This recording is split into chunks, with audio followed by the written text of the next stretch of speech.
श्यामला मातरम वंदे मातरम। 1908 সালের 11ই অগস্ট কিংসফোর্ডে বন্দে মাতরম বলার দোষে যে বালককে বেত মারার হুকুম দিলেন ব্রিটিশ সরকার, তারই পক্ষে দাঁড়িয়ে ক্ষুদিরাম বসু ও প্রফুল্ল চাকি সাহেবের ফিটান গাড়ি লক্ষ্য করে বোমা চালালেন মুজফ্ফরপুরে। সাহেব নিহত হলেন না, তবু নাবালক ক্ষুদিরামকে ফাঁসির হুকুম দেওয়া হলো।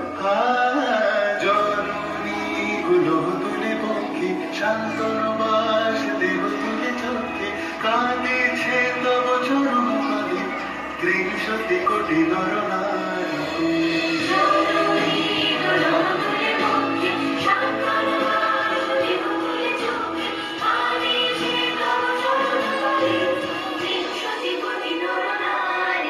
যারা স্বর্গগত তারা এখনো জানে স্বর্গের যে প্রিয় জন্মভূমি এসো স্বদেশ তোদের মহাদেব সেই মৃত্যুঞ্জয়ের চরণচুমি যারা জীর্ণ জাতির বুকে জাগানো আশা মননে মুখে জোগানো ভাষা আজি রক্ত কমলে গাথা আজি রক্ত কমলে গাথা মানুষ বিজয় লক্ষ্মী দেবতাদের গলে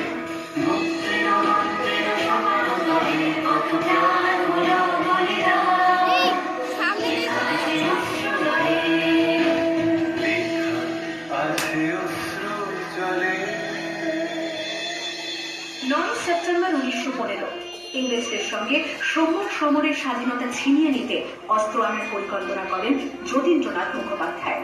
বালেশ্বরে সঙ্গীদের নিয়ে জাহাজ থেকে সেই অস্ত্র নামাতে গেলে ইংরেজ বাহিনী তাদের ঘিরে ফেলে।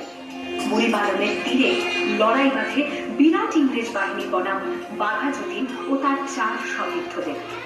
এককালে শুধু গোজালি হাতে যিনি বাঘ মেরেছিলেন, সেই বীর সেদিন লুটিয়ে পড়লেন। আমি হাসি হাসি পড়ব ফাঁসি দেখবে ভারতবাসী ও মা হাসি হাসি পড়ব ফাঁসি দেখবে ভারতবাসী আর বিদায় মা ঘুরে আসি।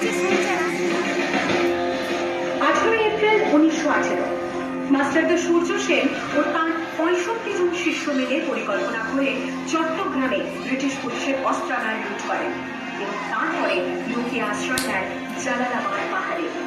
এর 4 দিন পর ব্রিটিশ বাহিনী খুঁজে বার করে মাস্টারদা ও তার সঙ্গীদের। সেদিনের অস্ত সূর্য ছিল সূর্য সেনের রক্তে